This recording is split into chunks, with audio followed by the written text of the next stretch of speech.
En esta mañana, como también en la tarde, nuestro tema es la misión del Espíritu Santo. Así que quiero invitarles a leer, por favor, el Evangelio de Juan en distintos pasajes para ver un tema tan significativo, tan trascendente como la tarea que el Espíritu Santo realiza en nuestras personas y en la comunidad de Jesús, la Iglesia, y en el mundo, por cierto. El primer pasaje está en Juan capítulo 14, versículos 16 y 17. Es Jesús el que está enseñando este tema en los capítulos 14, 15 y 16 de Juan. Jesús se ocupa del envío del Espíritu Santo, de manera que es un segmento fundamental del Evangelio. Reitero, Juan 14, versos 16 y 17. El texto de la palabra del Señor dice: «Y yo rogaré al Padre y os dará otro Consolador, para que esté con vosotros para siempre, el Espíritu de verdad, al cual el mundo no puede recibir porque no le ve ni le conoce, pero vosotros le conocéis porque mora con vosotros y estará en vosotros». Antes de correr a otro pasaje, déjenme notar la enseñanza trinitaria de este pasaje. Por favor, noten a Jesús hablando, noten al Padre quien recibe el ruego de Jesús y noten al Espíritu Santo, aquí llamado por Jesús Paracleto. Tal es el nombre que Jesús le coloca y que la versión Reina Valera traduce Consolador, pero notarán en algunas otras versiones otras posibles traducciones de esa hermosísima palabra. Tanto es así que algunas versiones castellanas dejan la expresión Paracleto por la amplitud del término y para evitar la injusticia de traducirlo solo como o consolador o abogado o con cualquier otra posible traducción que queda corta frente a la magnitud del rol del Paracleto. De cualquier manera, nuestra versión traduce Consolador y es la que usamos aquí. Ustedes recordarán que antiguamente algunos himnos mencionaban esa palabra. Un viejo himno muy querido decía: «Del Paracleto dame la unción». Como a veces corremos el riesgo de olvidar viejas melodías muy buenas y repletas de contenido teológico, recuerdo aquel himno en donde se mencionaba el nombre que Jesús colocó al Espíritu, Paracleto literalmente. Y luego, fíjense, dos o tres cosas importantísimas que menciona solamente este pasajecito de 2 versículos. Uno, la presencia del Espíritu. Dice Jesús: Él estará con vosotros para siempre y estará en vosotros. Él está en nosotros, una realidad notable. Si avanzan dentro de ese capítulo de Juan 14, reitero, verso 26 ahora, dice: «Mas el Consolador, el Espíritu Santo, a quien el Padre enviará en mi nombre, Él, el Espíritu, os enseñará todas las cosas y os recordará todo lo que yo os he dicho». Es interesante el énfasis de Jesús en que se recuerde y se aplique, recuerden la gran comisión de Mateo 28, como esencial de parte de los creyentes, como rasgo identitario de la Iglesia, que el pueblo del Señor aprenda y haga aquí, en la vida, lo que Él enseñó. Por ejemplo, el amarnos los unos a los otros. Por ejemplo, el hacer y vivir la verdad. Por ejemplo, el seguir primeramente el reino de Dios y su justicia y vivir con lo demás como una añadidura, no como cosa principal, no satisfaciendo al deseo como búsqueda de lo principal, tal como enseña la sociedad, la cultura, la universidad contemporánea, sino buscando cumplir con lo que es justo, porque eso es lo que hace bien a la sociedad, porque eso es lo que edifica y construye. Pero si saltan un poquitito, van a ver en el capítulo 15 de Juan, el verso 26, donde Jesús sigue enseñando sobre el Consolador y su misión, donde dice, pero cuando venga el Consolador, a quien yo os enviaré del Padre, el Espíritu de verdad. Otra vez el interés de Jesús, reiterado una y otra vez, en vivir la verdad, lo que realmente traduce la realidad, no la verdad políticamente conveniente, que no es verdad, no la verdad de acomodarse a las circunstancias, que dejaría de ser verdad, sino la verdad. ¿Quién es Jesús? ¿Verdad? Y dice, fíjense qué cosa interesante, cuando venga el Consolador a quien yo os enviaré del Padre, el Espíritu de verdad, el cual procede del Padre, Él dará testimonio acerca de mí. Otra vez el interés de Jesús de ratificar que algo principal para el pueblo de Dios es que sea una escuela que enseña de Jesús, lo que Jesús enseñó, lo que Jesús vivió, de poder seguir las pisadas de Jesús, la conducta de Jesús, el estilo de Jesús, la prioridad de Jesús, la verdad de Jesús, el camino de Jesús, la vida de Jesús. En el capítulo 16, dan vuelta a la página, versículo 7, Jesús insiste otra vez con la verdad. Y dice, pero yo os digo la verdad. Os conviene que yo me vaya, porque si no me fuera, el Consolador no vendría a vosotros. Mas si me fuere, os lo enviaré.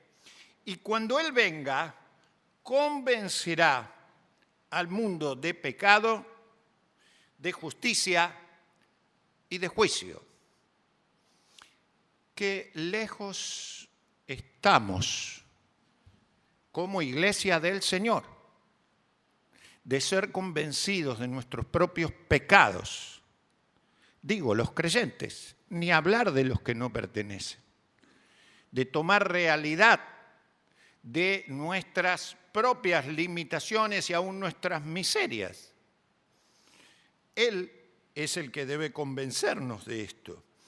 Y en el capítulo 16 también, pero el verso 13 dice, pero cuando venga el Espíritu de verdad, otra vez, el énfasis en la verdad, una y otra vez. Recuerden, Jesús decía, yo soy el camino, la verdad y la vida. Lo que va a producir libertad es conocer la verdad. Las otras cosas nos hacen depender de, nos esclavizan a, nos limitan a. Solo la verdad libera. Dice, cuando venga el Espíritu de verdad, Él, el Espíritu, os guiará a toda la verdad, porque no hablará por su propia cuenta, sino que hablará todo lo que oyere y os hará saber, las cosas que habrán de venir. Él me glorificará porque tomará de lo mío y os lo hará saber. Nos ocuparemos en esta mañana brevemente y luego también en la noche de mirar entonces el trabajo, la misión del Espíritu Santo. El Espíritu Santo llama y capacita al ser humano para su conversión. Es el Espíritu Santo, enseña la palabra de Dios, quien nos mueve al arrepentimiento genuino, no solo al dolernos de los errores, no solo al culparnos, que no es arrepentimiento, la culpa no es necesariamente arrepentimiento, y a la fe. Es el Espíritu Santo quien trabaja para que nuestra mente y nuestro corazón sean receptivos de lo que Dios quiera de nosotros, es decir, que nuestra inteligencia, nuestra vida emocional se abra en plenitud a la sabiduría que viene del Espíritu, a la vida, a la libertad, a la plenitud, a la hermosura que produce el Espíritu Santo. Y es el Espíritu, además, el que autentica la palabra de Jesús como palabra de Dios en nuestros corazones. Para creer verdaderamente a Jesús y luego obedecerle, el ser humano tiene que estar abierto al poder del Espíritu Santo, porque lo que debe recibir es esa sabiduría, es ese poder rescatador, restaurador, salvador. No es una religión lo que toma, sino el poder redentor que trae Jesús. Y entonces es el poder del Espíritu el que introduce esa gracia regeneradora en la persona. Es Él, el Espíritu, el que nos ayuda a confesar a Jesús como el Señor y a reconocer a Dios como Padre de nosotros. Y lo hace de una manera poderosa, certifica la propia palabra. Es más, Él nos enseña a orar y a pedir a Dios lo que realmente conviene, no para nuestros deleites, satisfacción que el mundo quiere y complace en otorgar, porque ganan pocos con eso. Es un negocio el de la sociedad, el satisfacer, el promover lo primero que se te ocurra, la satisfacción plena de tu propio deleite, como si el deleite fuera la libertad del individuo, cuando a veces es lo que produce la verdadera dependencia y esclavitud. El Espíritu Santo, en segundo lugar, testifica del Hijo, como quedó clarísimo, para guiarnos a toda verdad. Es decir, para que las dudas o la duda en singular, porque no habla de verdades, sino de la verdad. Es interesante, en singular. No es un conjunto de máximas que pueden más o menos ser ciertas, sino la verdad con mayúsculas y personalizada. El Espíritu Santo testifica del Hijo para que se recuerde la enseñanza del Hijo y se interprete además con extrema claridad lo que Él enseñó para vivir vida en plenitud y no vida raquítica o vida como se puede o vida tironeando, sino una vida de acuerdo a la plenitud que Él viene a traer. El Espíritu Santo testifica del Hijo para que se asegure a los creyentes, a nosotros, su adopción como hijos de Dios. Esto es notable. Es el Hijo quien nos hace hijos de Dios. Esa es una realidad maravillosa. Lo más importante en algún sentido que una persona pueda vivir, reconocer, vivir su adopción en la familia de Dios. ¿Se imaginan? Pertenecer como hijos a su familia. Pero también es el Espíritu el que nos ayuda para sentirnos precisamente por eso como hermanos y como hermanas en la familia de Dios. Miembros, hermanados, palabra muy cara para el relato bíblico. No tan sencillo como ser miembros solamente de una institución, sino hermanos de una familia, lo cual es muchísimo más profundo. implica una calidad relacional y vincular fantástica. Todo por el poder del Espíritu Santo. Gloria al Señor realmente. ¡Qué maravilla! Pero también el Espíritu Santo testifica del Hijo para que a través del Hijo la realidad, es decir, la verdad o la realidad expuesta por la verdad, sea vivida con claridad. Es decir, que no se viva en un mundo de confusión, de relativismo como vivimos, en donde se supone que no existe más verdad que la tuya. No es eso cierto en la palabra del Señor. No es eso cierto, definitivamente. No es eso la verdad. El Espíritu Santo, en tercer lugar, trabaja en el crecimiento y nutrición del cuerpo, dice la palabra del Señor. Es el Espíritu el que despierta y engendra a los creyentes esta conciencia de ser el cuerpo de Cristo, en la cual el Espíritu nos introduce. Es el Espíritu, además, como su nombre lo indica, el que santifica de verdad a los creyentes. Hablamos de eso hace poquito. Es el Espíritu el que nos corrige y nos desafía cuando estamos abiertos a Él, a dar cuentas al Señor de nuestro propio crecimiento y de nuestra evolución y nuestro desarrollo. Es el Espíritu inclusive el que capacita a los orantes para orar como conviene, no solamente con egolatría. Digo egolatría porque se acuerdan aquellos dos que se presentaron en el templo a orar, dice la Biblia. Uno se exhibía a sí mismo diciendo: Señor, te doy gracias que no soy como el que está acá atrás. Yo soy esto y aquello. El otro ni se atrevía a mirar al cielo y se reconocía a sí mismo como un pecador. El Señor Jesús concluye: este de adelante oró consigo mismo. No oró con Dios. Se dirigió a sí mismo idolatrándose, mirándose a sí mismo.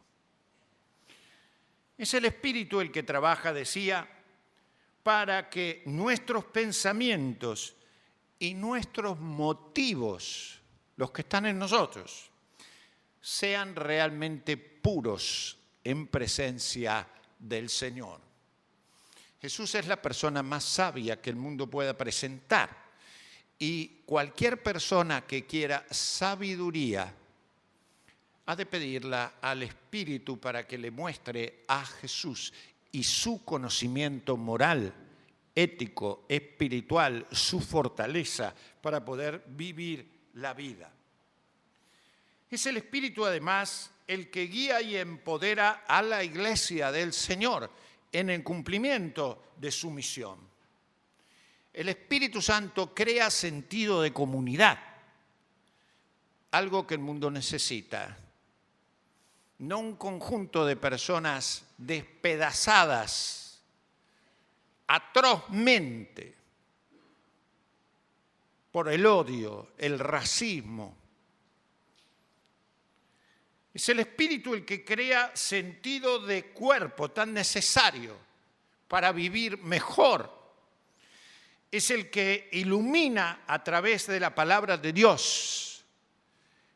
Es el que produce, como decíamos, el fruto propio de Él para vivir virtudes hermosísimas como el amor, el gozo, la paciencia, el dominio propio, la templanza, que anuncia al pueblo de Dios, pero que a veces no vive, estando lejos de la verdad, porque la verdad es la que describe la realidad que se vive, se protagoniza.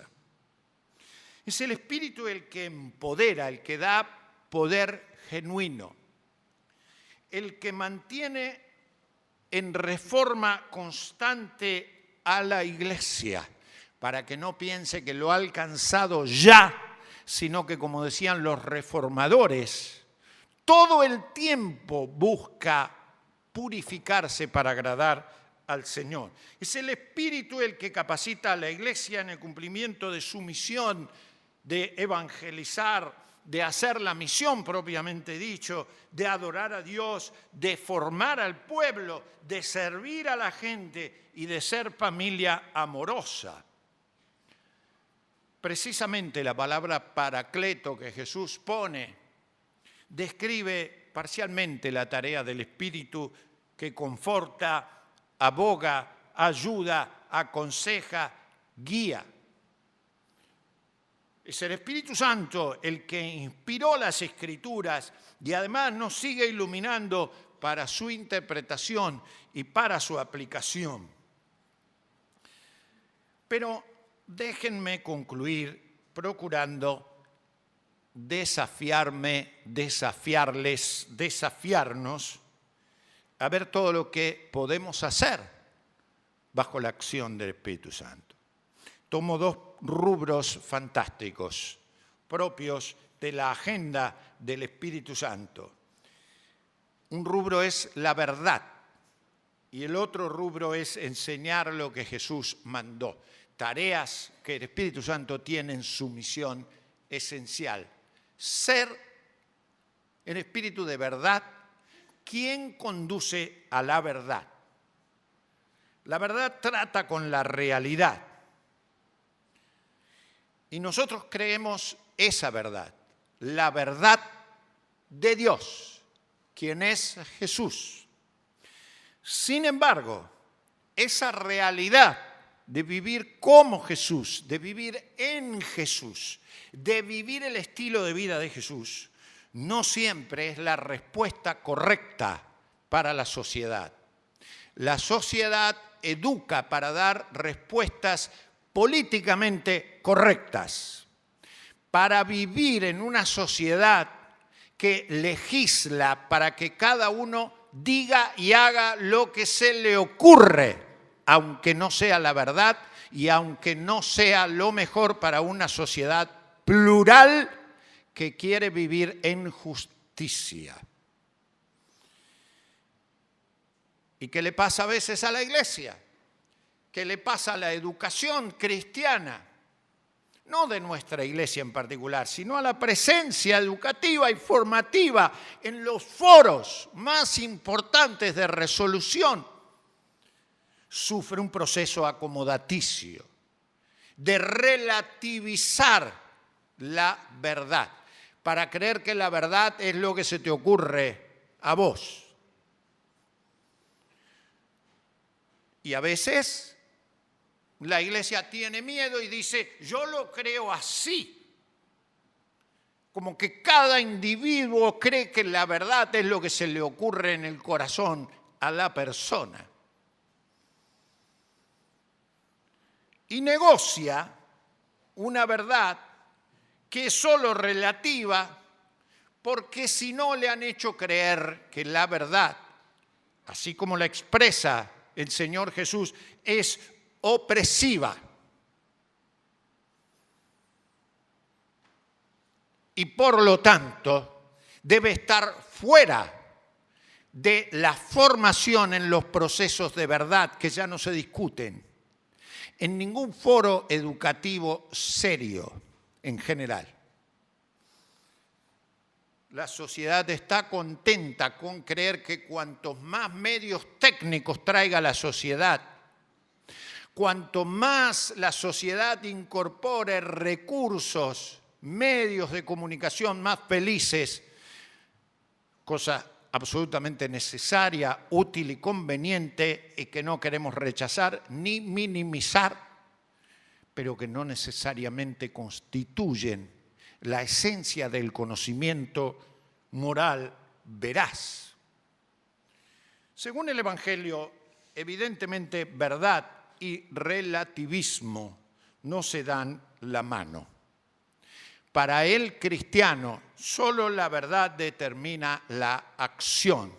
Y en consecuencia, cualquier acción que la Iglesia emprenda sin un compromiso serio, de verdad, diríamos aquí repitiendo con la verdad, es una acción débil, es una acción fofa, insulsa, que suma a la mediocridad de la sociedad, pero no produce efecto salutífero, santificador, purificador, de crecimiento, de verdad dentro de la sociedad. Los fanatismos, los fundamentalismos religiosos no contribuyeron para nada, no son la verdad es Jesús. No la mala actitud o el encierro de la iglesia entre cuatro paredes por temor. Y la segunda cosa o la segunda área en donde debemos explorar el poder del Espíritu Santo es de verdad un desafío que quiero volcar en el próximo encuentro de ABA, porque me parece que sería una de las cosas fundamentales. Es ocuparnos de enseñar lo que Jesús mandó. Lo quiere Jesús, es la gran comisión, eso es lo que pide de la iglesia, que la iglesia sea una comunidad de discípulos, recuerden, ¿sí? Mateo 28, que bautizando en el nombre del Espíritu, enseñe a guardar todo lo que Jesús mandó. Esa es la misión. Por lo tanto, ¿qué es la iglesia sino una comunidad que aprende todo el tiempo, recibe de Jesús su enseñanza, la aplica para poder creer la verdad de que Él lo que enseña de verdad es la verdad? Y no decir, sí, Él lo enseñó, pero yo me acomodo a lo que puedo. Sí, Él enseñó a ser sal y luz para hacer fermento en la sociedad, pero no te lo tomes tan a pecho. Vos sabés que se hace lo que se puede. Cuando uno lee el Evangelio, dice, Señor, enséñame a hacer esto. Por ejemplo, lo que decíamos, ser sal y luz. Enséñame, Señor, a cumplir con lo que te ocupó, que es hacer buenas obras. Qué notable. Y no me hagas tener miedo de hacerlas. ¿Por qué? Porque no hablamos de buenas obras meritorias. No es por obras la salvación, no lo es. Pero sí buenas obras en el sentido de la inteligencia espiritual del buen obrar, sino ¿qué es? ¿Se entiende la diferencia? No buenas obras por méritos, sino las buenas obras como conclusión y resultado de un pueblo que es guiado por el Espíritu Santo a hacer lo que Jesús enseñó, que es un buen obrar.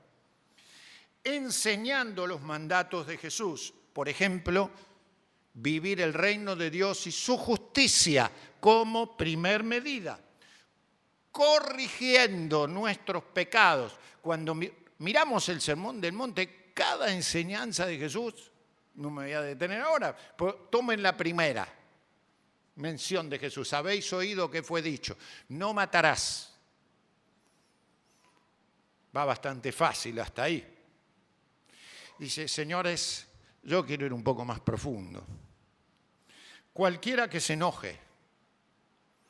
¿Y qué propone Jesús? Superar la sociedad enojosa, que vive peleada, que vive conflictuada por el ministerio que San Pablo desarrolla de la reconciliación.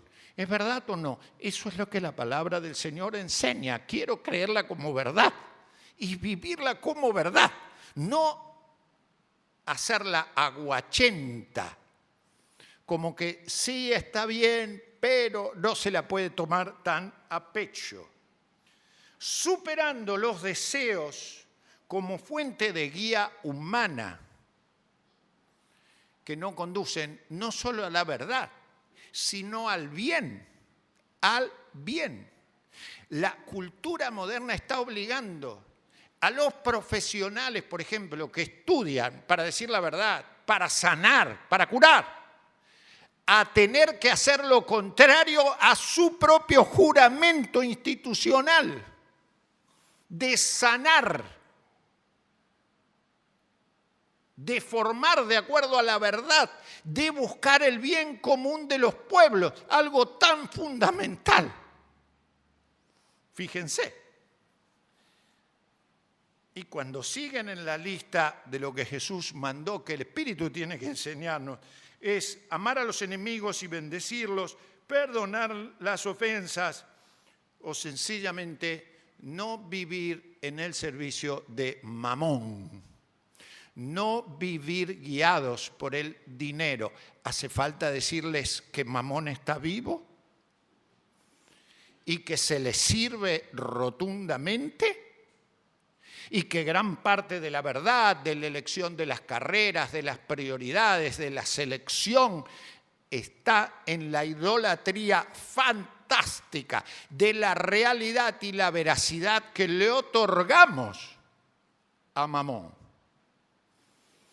Dios nos ayude a creer y vivir en el poder del Espíritu, para vivir su plenitud, que la primera cosa que produce es alegría, alegría. No un pueblo triste, sino un pueblo en misión que celebra el poder del Espíritu y que cree que Él enseña la verdad y que cree en la verdad.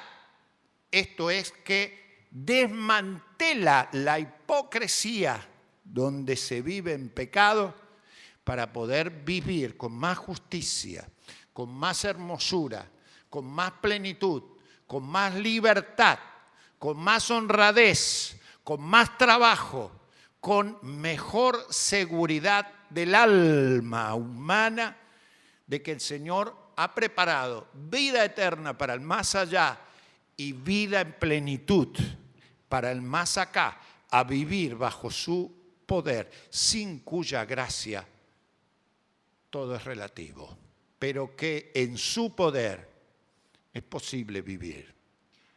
Que así sea. Amén.